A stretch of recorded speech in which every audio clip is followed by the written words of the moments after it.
Child, take your break, take your vacation when you feel like doing that. Because honestly, your job gonna always be there. If you die, this is my doctor told me when I was sick. If you die today, your job is gonna be there and they gonna find somebody to replace you. So that's that. Welcome to Keys to the Culture podcast. It's your hostess with the mostest, Miesha Robinson, and today on Keys to the Culture podcast is a very special episode. Why? Because it's about me and getting to know me as a person, as a business owner, as your friend, your girl, your favorite entrepreneur. And I have 30 questions from all of you. So many people have reached out to me on social media, who have DM'd me, who have contacted me on so many social media platforms just to ask me questions. And we narrow them down to 30 questions that to get to know me, get my opinion, life, dating, business, etc., etc. So you joining me on this ride, baby. So we gonna jump right in to see what you guys have to say to get to know me on an intimate level. So number one, where are you from and what was life like growing up? I am from Long Beach, California, the east side to be exact. And life growing up was very interesting because I actually grew up in a single parent home. My mother raised myself and two of my other siblings. Shout out to Robert and Romeo. And we grew up in a home that we didn't have everything, but my mom made it feel like we had everything. My mom was everything to us in every way. She was our friend. She was our disciplinary. She was our biggest supporter and motivator, even to this day. And she's one of my biggest inspirations. So my mom, I love you. Shout out to my mom. Number two, what do you do for a living? And was it always your career goal? Ooh, okay. I am actually a marketing agency owner. I own a marketing agency called The Brand Suite, and we specialize in branding, marketing, and content creation. Our motto is to help creators build brands and to help brands engage like creators. So basically, I start from scratch with a lot of people who come to me, different clients. I've worked with clients who have national campaigns to local businesses in your city here in Los Angeles. And what I do is I help them from scratch build a brand, teach them how to create content using their brand as their guideline, and then maximizing their reach by creating marketing campaigns, outreach, and marketing plans. And in doing that, I've been able to help people reach their financial goals in their business, grow their brands, and also, get so many people to get involved in their community and making sure they have a connection to their community through the content that they create in their brands that we build together. Was it always my career goal? No, because when I went to school, I actually was a music major before anything else. A lot of people don't know that. I'm actually a classically trained pianist, and I was a music major, so I know how to read music, I know how to play music, and I can compose music. And I'm also a soprano. I've sung in choir in church as well as in high school and early in college. But most people just think, oh, she's just in business, but I've always had a knack for entertainment. When I was a kid, I always wanted to be in entertainment in some kind of way. I thought I was a superstar. That was my thing. That movie Superstar. Like, that was me. Like, I was into acting. I was into television. Like, Oprah's one of my biggest inspirations. But I also explored business. Business was always something I gravitated towards very early on. Like, I would literally sell stuff to my classmates and make a little coin on the side. So it's always was something that was a part of me. I just didn't have the word for it. Entrepreneurship is new. That's a new word that we use. But back then it was just like a woman in business, a man in business. So I kind of merged the two together when I took on marketing. And I did that very early on. I met an older student in college. She was like, you should explore marketing. And that's what I did, and here we are today. But it was not always my journey. I went through over 16 years in corporate America, hated it. But, it was a learning experience. I met people, learned some good things and some bad things. But I was able to triumph at the end and make more money than they can ever pay me. Okay. Number 3, content creation is now being taught in schools. Should I take a course before creating? Okay. So content creation is pretty much everything now. A lot of big brands are reaching out to influencers or people just with, a micro influencer to start promoting their product service online. So content creation is now a part of our lives because social media has taken over as a medium platform in general. So even this podcast, audio, that's a form of social media to a certain extent. You get to share it on social media platforms. You're sharing it on YouTube, your TikTok, Snapchat, etc. So because it's growing and it's where people can make so much money now, I believe that you can learn by doing. I don't think you always need a course to do social media unless you are so oblivious to how it works. If you are a person that is naturally creative and you can be yourself on camera, I think you can just start by doing that. But then it's always great to team up with somebody who actually knows what they're doing to teach you the strategies behind social media. Not just how to use it as a just pick up your camera and shoot a video, but there's certain strategies and ways that you can grow, ways that you can engage, ways that you can incorporate sales. So there's a whole strategy behind it. So if you find a great course, then you should definitely take it. Number 4, you seem so confident and comfortable with who you are. Where did that come from? Child. Listen, I had to become this, okay? It was some moments in my life where I've had people who actually called me ugly, believe it or not. And I know I look good.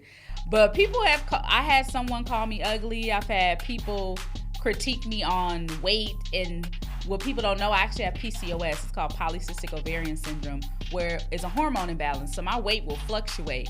But, for me, loving myself actually started from the home because my mother always instilled in me, you are beautiful, you are smart, don't worry about other people's opinions. And honestly, that stuck with me throughout my life, just always having her in my ear and knowing that that's like reaffirming that I am a beautiful person, I'm a good person. First, I have a good spirit, and then also I look good, I'm attractive. And, there was moments where I kind of lost a little bit of that, on a journey as I'm getting older. But I never compared myself to other people. It was always something internally with me that I had to work on. But honestly, I love who I am. It's been a long journey to get to that point. But who I am as a person, inside and out, I love who I am. I love my body. I love my skin. I love my mind. And what got me there, honestly, was just really looking at myself in the mirror and be like, who are you when nobody's around? Outside of your roles, who are you? And then really dig deep into that. And I fell in love with myself again. I got my joy back. So number 5, what obstacles have you faced in business? Baby, okay. So business is not always what it's supposed to be. Everything does not work out the way it's supposed to work out in business. I'm going to tell you right now, there has been many times where I didn't have clients. There has been times when I didn't have money in my pocket. I have went negative in my account quite a few times. But, all in all, it's just been a journey. And even facing obstacles in business as far as trying to get clients and then people not responding, or you have this great product or service and then people can't afford you, then you're dubbed as, oh, you're too expensive. It's not really the issue. Sometimes they're just not your client. So I had to learn to switch my mindset and really focus on those who are my client, niche down, figure out what I actually want to do, and then I found my rhythm and I was able to find success in that. And I've been doing well ever since. So number 6, when was the moment you found your purpose? And how you knew that was your calling that God gave you. That's good. Wow. Okay. I found my purpose because it was already in me. I knew that God wanted me to be able to help a lot of people with my platform in different ways, as a motivator, as inspiration, as someone who helps other people achieve their goals. And I found out what my purpose was. Really, it was reaffirmed over the last few years, because it was so many people coming to me at that time. I prayed and I asked God, I said, whatever you want me to do, whatever it is, make it clear to me. What exactly is my purpose? What you want me to do and how you want me to do it? And then I prayed in expectation. That's one of the things I always say. You pray and it's giving thanks for those things. So I said, God, thank you for my clients. Thank you for those divine connections. Thank you for these business deals. Thank you for these brand deals. And then things started coming into fruition. And it really, really was a life changer for me. I really got closer to God. It changed my dynamic with everyone around me. And then everything began to flow. So that's how I knew what my purpose was. God reaffirmed it. And then also everything started to flow and have a rhythm in my life. So it's just an amazing feeling to know that I'm walking in my purpose and I'm able to change other people's lives while doing it. So, number 7, when God gives you all the resources and all that you need in capital, what will you do to help? Ooh, okay. That's a good question. I'm gonna say God has already given me those resources in capital, okay? So it is already mine. I believe it is, in Jesus' name.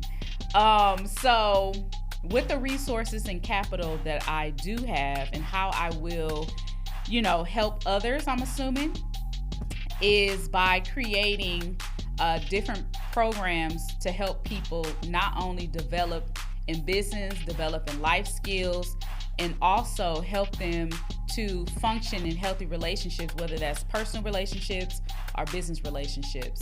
And that also, for me, will help my community in a big way. So creating jobs, helping with healing, and also helping people create generational wealth. So in doing that, I believe the best way to do that is to give people opportunities, and also create jobs and where they can thrive and learn new skills. And the best way to do that is continue to invest in our community, to continue putting our money in our community into ideas and programs that can help us all thrive and do better. So number 8, how has your relationship with your family helped you in your business? Again, my mom is my biggest cheerleader, and just having her by my side consistently throughout my life and just reaffirming to me that I am capable of all things, that I am smart, and my ideas are not returning to me void. There's something that's going to make me wealthy in so many different ways. And, it's always been a situation where I knew I was going to be in business, and everyone in my family knew it too. It was already a part of me. So anytime I have an idea, I want to do something, my family will rally behind me. My immediate family, they will come and be like, look, I'm supporting you. I'm reposting, I'm liking, I'm commenting. If you're going to sell something, I'm buying it. So my family has been extremely supportive, and pushing me forward in everything that I do. So I'm super happy and I'm grateful for my entire family for being there for me. You come across some people that don't support you, are not there, but your family, as long as my family show up, I'm always in good spirits. Number 9, what is your relationship with God, and what conversations do you have with Him concerning your business, mental health, and relationships? Ooh, okay. So a couple of years ago, my relationship with God dramatically changed. Before that, just to give you a backstory, I literally lost complete faith. because I would see people around me and see people, through the years who were praying and praying and nothing was changing. And I didn't see anything positive coming from the situation. Then I started to face problems and obstacles as a kid or through my teenage years and early adulthood. And I was like, where's God? Where's God? Where's God? We all kind of face those situations where we're looking for God, where we're facing so many different situations, circumstances, and obstacles in our lives. And once I started to explore the relationship with God for myself, I realized He was always there. God never left. God was there the entire time, but He was waiting for me to call on Him. And when I truly, fully surrendered, and when I say God, I'm saying Jesus. I know people don't like to be politically correct, but I'm going to be politically correct today. Jesus Christ. And I started my own relationship with God, and I began to explore that a few years ago because I was crying out for help. I felt like I was by myself. And God came and rescued me. He came, pick me up, and was like, girl, I got your back. That's how God talked to me. Girl, I got your back. Don't worry, I will never leave you nor forsake you. Anything you want, just ask me. It is already yours. And when I changed my mind frame and I changed my prayer life to a prayer of expectation and thankfulness, that's when things start to change in my life. I say, God, thank you for this wealth. Thank you for my friends. Thank you for X, Y, and Z. And these things just started changing dramatically in my life. And when I fully surrendered and fully relied and depend on God for everything, baby, life dramatically changed. My relationships dramatically changed. My mental health. I secretly went to therapy, though. I always say that. And I didn't want to tell nobody I was going because people think you're crazy, you going to therapy. But I went to therapy secretly because I believe that God blesses people with certain talents and skills to help you on your journey. And therapists are those people. And I'm not afraid of prayer and therapy. And in business, God has guided me, directed me, and has helped me through that journey as well. So God, that's my homeboy. So number 10, you talk about economic power in the Black community. What have you done or doing to help? That's a great question. I have done a lot, and a lot of y'all actually don't know I've done a lot. I've worked on several different campaigns in the city of Los Angeles where I was helping a lot of small businesses. I've helped over 40 small businesses with branding, marketing, and content creation. We also teamed up with Vermont Slauson Economic Development Corporation in the city of Los Angeles to be able to put a program they had for Shop Love. I partnered with Miesha LA as well as Marty World to put on this program, and we were able to help a lot of small businesses to get prepared for creating content, understand marketing and branding, creating digital assets for them. And I didn't do it alone. We had an amazing team of guys and girls who are trying to do amazing things in the city of Los Angeles. That's one thing I've done. But I also privately teamed up with a lot of nonprofits in the city of Los Angeles to help them get funding. I've wrote a lot of grants, a lot of proposals to help them get funding. And that's what I continue to do. I continue to give back. And I believe economic power is in ownership. And I'm actually moving into ownership now. And with that move, I can't say all of it, we will be helping create jobs in the city of LA and abroad eventually, because we're going to expand, okay? So number 11, how do you stay motivated? God. God, okay. I stay motivated by that and not having no money. So if I need to pay my bills, I'm going to stay motivated because broke is not cute, baby. So that keeps me motivated. That keeps me moving forward, is really focusing on what my goals are and how I'm going to accomplish them. I don't want to leave this earth and not accomplish the goals that I set for myself. So I'm going to move and push every day if I have to until it gets done, because it's going to get done. Number 12, what inspires you? Family. Legacy inspires me. My community inspires me. And the future. I think the future is really inspiring because I see now that things are taking a dramatic change, especially with technology, and there's so many opportunities. Y'all just have no idea. I just think more of us have to really get into technology too. Technology inspires me in a positive way. There's some scary stuff out there, but in a positive way, there's so many jobs like being created, so much wealth that's being created. Because social media is a tech tool, technically. It's a tech company. And, that creates so many opportunities for people. So yeah, family, the community, wealth building, goals, everything inspires me. Do you believe everyone can be an entrepreneur? Why or why not? I believe everybody can be an owner. And everybody can create multiple streams of income. That does not mean you're going to be the person in front. Everybody is not going to be the CEO. People get so wrapped up in titles and everything, but everybody is not going to be a CEO. Everybody is not going to be running a company or president. Sometimes you're a part of a team, on a great project to make something become reality. Or you can just be a person who works a 9-to-5 who happen to have multiple streams of income or investments. There's some people who work 9-to-5 that make more money than entrepreneurs. So don't let titles distract you. Entrepreneurship may not be for everyone, and that is okay, but ownership and multiple streams of income is. 14, have you ever hit a plateau, and how did you come out of it? That's so funny, because I don't believe there is a ceiling or a plateau that we hit.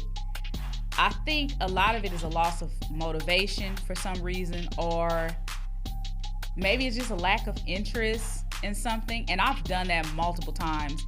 One of the things that I do, and I'm not proud to say it, I get bored easy doing something after a while. Like if it's repetitive and like going to a 9-to-5 and clocking in doing the same thing every day, it ain't for me. I know that it's not my life, and I'm so happy I'm able to be independent, baby. Trust and believe that. Like being independent for me, that's the way of life.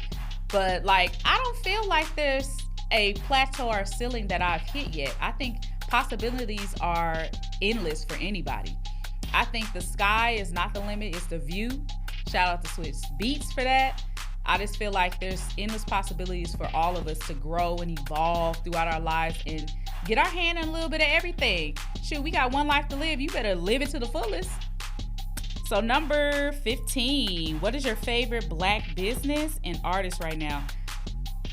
The crazy thing is I don't have a favorite artist, but I'll say who I'm listening to. I've been steady listening to Beyonce, a little bit of Robert Glasper, and who else was I listening to the other day? I was listening to Meek Mill. Like, they got some cool bodies of work, and I don't listen to everything, but I listen to different genres too. So hip-hop and R&B is not the only thing I listen to, but I listen to a number of things. As far as a Black business, I would say my homegirl, My Black Beauty Box. She's in the Crenshaw Mall, and she sells Black-owned products in a box that's like really cool. You get hair products, you get food products, and it's all Black-owned, it's all Black-operated establishments, and you can buy it in one bulk, supporting everybody at the same time. So that's one of my favorite Black businesses right now in the city of LA too. Number 16. Ooh, okay. We talking about some dating stuff. Why do you think it's hard to date in this day and age? Child. I don't know if it's hard or the dating pool got pee in it. I don't know. But I will say this. I don't think it's hard if you know exactly what you're looking for. I think a lot of times we get so caught up in social media and expectations and comparing ourselves to everybody else that we get confused on what we looking for. Oh, 1 minute you want a wealthy man, 1 minute you want a thug, 1 minute you want a good guy, and you can be simultaneously all of that, honestly. But I think people need to learn how to figure out what they actually want and then also prepare themselves to receive what they're asking for. Because you can't say I'm looking for a good guy or a good woman and you live in a trash lifestyle. That ain't gonna cut it, boo-boo. And I don't think it's hard. I just think that things are becoming more easy and accessible to people. Social media has made reaching hundreds of thousands of millions of people every day, and you're constantly engaged by someone new, something new, and you're constantly stimulated. So looking in your local city, you like, wait, but there's more out there, but I can do better. Like, you start comparing, and then we don't live in a moment, and we really not trying to find like that one person sometimes. So it's really about what you're looking for, and if you for real about finding your forever partner, your purpose partner, then you'll find that person. Go to the places where they are. If you're looking for somebody who's into business, then you need to be going to some networking events. You need to be going to some business events to find men or women who are into that thing. So don't get discouraged. It's love out there. Everybody deserves to be loved, and there's love for everybody. Okay, 17. Why do you think the current men versus women or women versus men discussions boiling over? Child, these internet streets is filled with this conversation, and I think a lot of it ignited, I'll say, when Kevin Samuels was like at all-time high. And, rest in peace, sir. I think it became a thing when it started becoming a battle of the sexes. It's just this conversation on and on and on. Men and women naturally gonna bump heads anyway. That's just a human thing, to have disagreements, to not think alike, because men and women don't think alike. We don't act alike. We have two different ways of communicating, and people need to start realizing that. I think we start to go online and you're listening to people who have opinions and no experience. A lot of these young men, mainly men and women, get on these podcasts or TV shows and talking about these battle of the sexes back and forth. You're not doing this, I'm not doing that. It's draining, it's tiring, and quite frankly, I'm not here for it at all, baby. So I think you have to really filter through the BS and find your people. And if you want to listen to positive stuff, you need to actively seek positive relationship advice from people who have experience and can talk to you on a level that's mature, because a lot of it is not mature, and y'all all know that. It's like tick for tack, baby. So find your people, find the right folks that you want to listen to. If you want positivity, find positive people. There's great people online that can give you some gems, some tools for relationships in a positive way, and I think you got to look for them. Okay, number 18. What is a determining factor of when you take vacations or breaks from work? When you feel like it. I think we have to make it a normal thing to take breaks and to give yourself grace, live in the moment, have a breather. I think we get in this rat race where we always I gotta hustle, I gotta grind. That is not even realistic. Nobody moves like a machine. Nobody lives like that. And that's what causes so much sickness, problems, anger. You snapping, going off on people. You not only exploding, but you can implode. Child, take your break, take your vacation when you feel like doing that. Because honestly, your job gonna always be there. If you die, this is my doctor told me when I was sick. If you die today, your job is going to be there, and they're going to find somebody to replace you. So that's that.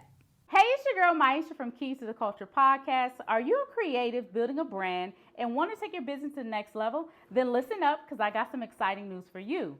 One of the fastest ways to reach your target audience is to promote on Keys to the Culture podcast. Why? Because we have some of the biggest names in the game, from musicians to CEOs to creatives and bosses of all kinds. So this is your chance to tap into our audience to grow your business to the next level. We work with small businesses as well as newbies in the game. So don't worry if you're just starting out, we got you covered. Are you ready to promote on Keys to Culture podcast? Well, click the link in the bio to promote today. You know what I'm talking about. So number 19. Have you had to leave behind friends or limit access to you to progress? Ooh, yes. One thing my mom always says, everybody can't go with you. So as you continue to evolve, sometimes you grow apart from people. And sometimes it be a graceful departing, and sometimes it can be a rocky road. And it has happened to me in two different ways. I've had positive, growing apart from people. And then I also had some negative situations where I had to be forced to separate from people. And that's kind of part of life, honestly. And that goes back to finding your people. and figuring out who your friend circle is, who your tribe is, and aligning yourself with people who have some of the same, at least mindsets, morals, and values as you. Sometimes I think people get too distracted by just having friends or just having people around to be stimulated in that way. And everybody ain't your people. Everybody is not your friend. They don't have your best interest. So, of course, you naturally, have a separation. And for me, I've done that multiple times where some people was not my people. And I had to have a separation. And as I move up and continue to move up, it may happen again. And that's just a part of life. And I'll continue praying for them and loving on them, but praying that I find my right people too. And number 20. How do you balance career, dating / relationships? Child, I'm trying to figure it out now. I am trying to figure that out. Okay. I think when it comes to balance, just in life in general, I think you just have to make sure that you are mentally okay and you can sit with yourself and you able to have a conversation with yourself and know who you are when you look in the mirror first. And the balance between relationships, you have to find somebody who understands you on whatever journey you are, and it's okay. They gonna be like, I'm a ride or die with you. This is what we doing. And everybody makes their rules in their relationships. I don't believe there's one way to do things. I think everybody makes their rules, and if you mutually agree on whatever that is, that's your thing. So, going through business and trying to balance that, it can be a tug of war, to be honest with you, but you got to know what your priority is. If you want to, live a life that you want to have freedom and a life of, great success and whatever that is to you, then you're going to make that decision accordingly. If you want to just focus on that relationship, then you're going to adjust accordingly. So it's really up to you, honestly. Balance is subjective, and I think if you're going to find any kind of balance in anything, you're going to focus your energy on what's important to you. 21. What networking tips do you have for introverts? Ooh, that's kind of the same thing for people who are trying to date. Find your people. When you go to networking events, I think one of the fastest way you can do it is find groups, communities online with some of the same interest levels that you have. If you're into comic books, there's so many different comic book forums, so many different communities online. There's even Black people for comics. So if you're going to find your people first and then start going to the networking events, you can start off slowly. You don't have to just jump right in and be the life of the party. Hey, I'm here. You don't have to do all that. You can go to an event. You can casually start a small conversation with somebody, and it could be something very minimum. You can go, hey, I really like your shoes. Hey, what brought you to this event? Something really small like that, and start a conversation. And if you still feel uncomfortable, keep it short and sweet. Move on to the next person and make those connections. Start reaching out on social media. And then eventually, when you feel comfortable around them, comfortable talking to them, those relationships will spark. 22. What does being a Black woman mean to you? Ooh, that's a good question. A Black woman to me means a nation builder. Someone who is the backbone to their family, the backbone to their community, and has brought light to this world. We not only are doctors, lawyers, fierce businesswomen, but we are also baby mamas. We are also amazing women in the community doing work. We are also young women trying to figure themselves out. We are not monolithic. We are diverse. We are magical. We are fierce. We are loving. We are kind. We are nurturing. We everybody mama. So being a Black woman to me is magical. Being a Black woman to me is powerful. is commanding, and is a nation builder. That's what a Black woman is to me. 23. How has your path been with securing city contracts? Okay, we back to business. City contracts. First of all, you need to get certified. First of all, you need to get your certifications. So you can get a minority-owned business, a woman-owned business, a small business enterprise certifications, and you can get that through your city. If you're in Los Angeles, you can get it through the city of Los Angeles, and then you'll be able to be qualified, well, partially qualified. First of all, you need to have an actual business and be established, be incorporated. And then once you have your certifications and you actually have a website and services or a product available, then you can start going on different forums to apply for contracting work. And then it's great to get in, and sometimes even going in as a subcontractor to someone who may have a contract, just to get your feet wet and to get that experience under your belt. So when you go for bigger contracts, maybe government contracts or state contracts eventually, you'll have a diverse resume, and you can be able to take on that contract and hire other people eventually. So it's a whole process that you have to do, but you have to make sure your business is in order first, then get your certifications. And then also for these contracts, most of them you can't do by yourself. So having at least a team that you can call upon to tackle these contracts, and you'll be super successful. So you can get a contract between $2,500 and $250,000 plus. So think about that.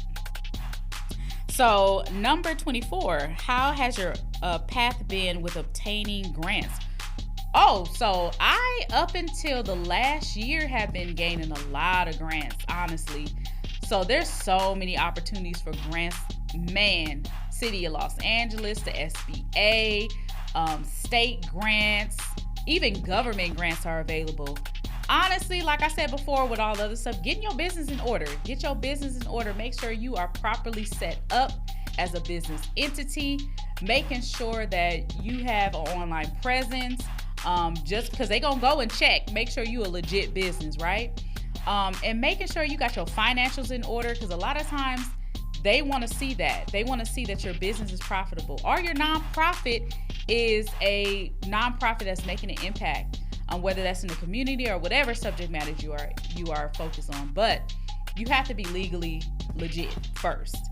Then when it comes to government contracts, not contracts, but grants, you have to write proposals and grant proposals to be able to receive them. So once you understand the basics of writing a proposal, or you reach out to somebody like my girl, Christy McDaniel, who focuses on nonprofits.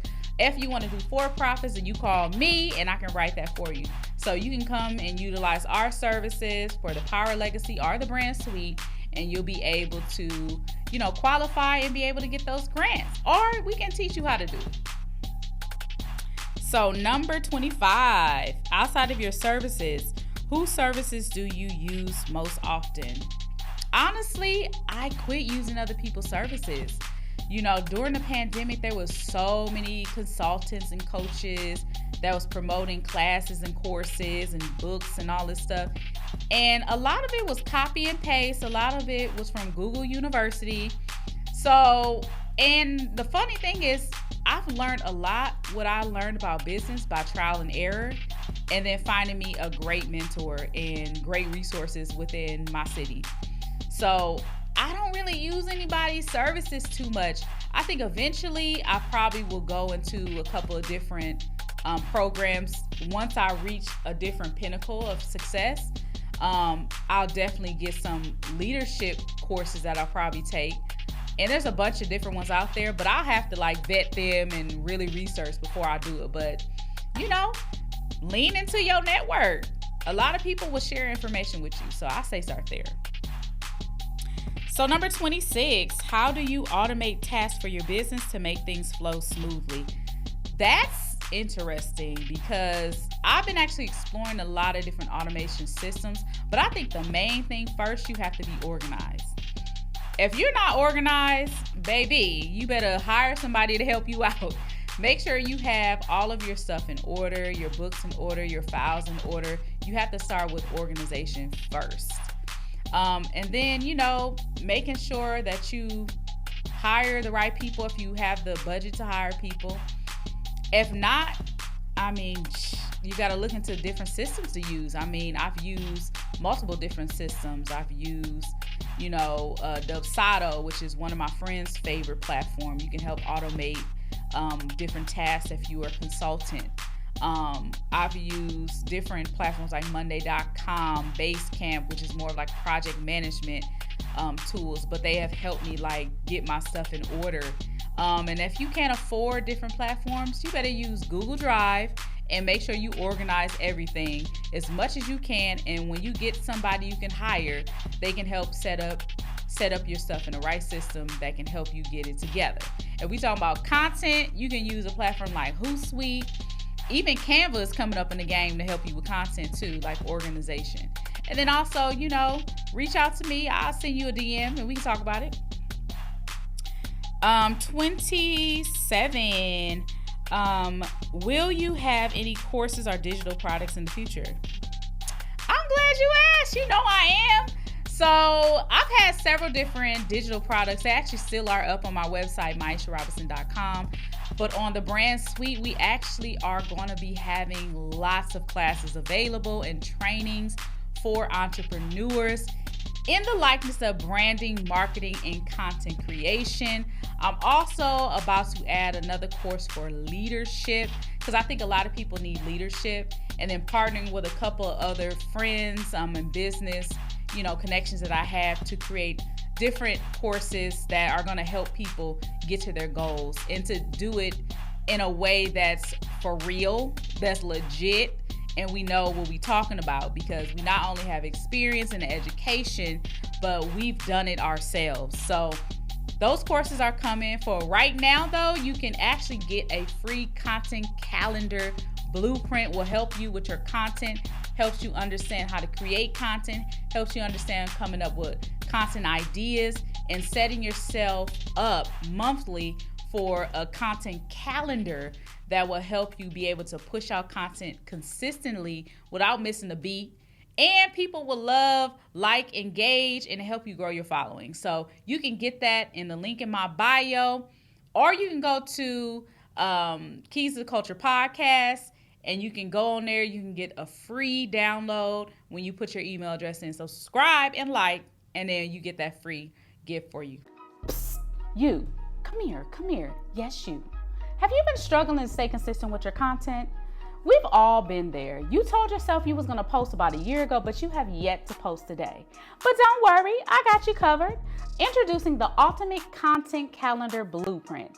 It is a guide that will show you how to stay consistent with your content for the next 30 days and beyond. It's filled with tips, tools, and ideas to help you take your content to the next level.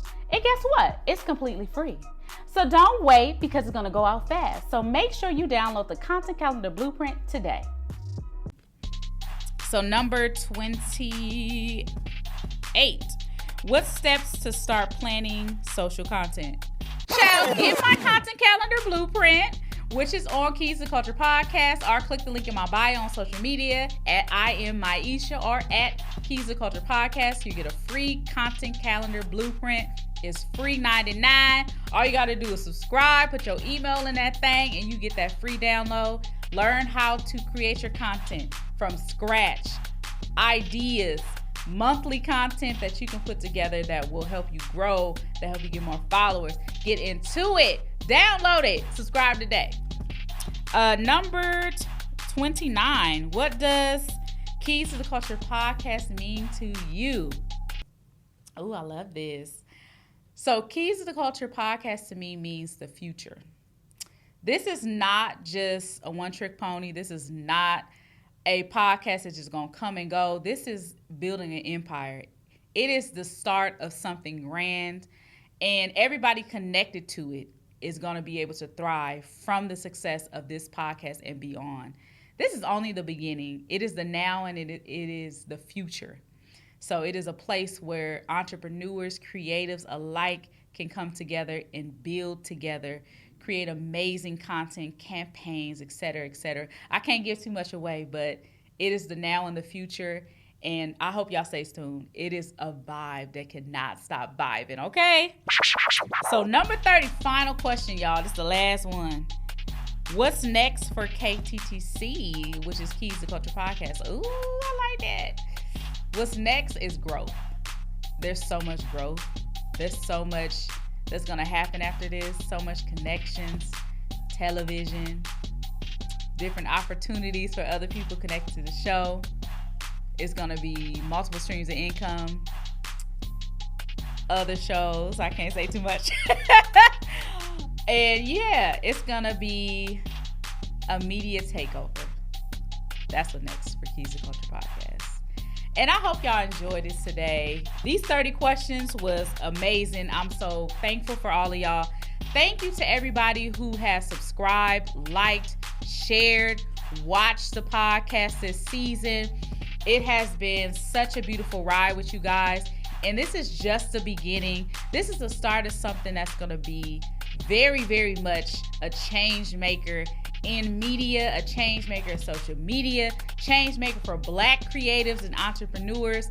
And we are just getting started. Stay tuned. Make sure you subscribe, like, share, and make sure you visit our website. Get that free download of the content calendar blueprint. Follow your girl at I am Miesha. Get more information about Keys to Culture Podcast by going to our website, keystoculturepodcast.com. And then follow us. Make sure you follow us. Until next time, I'll see you soon. Bye.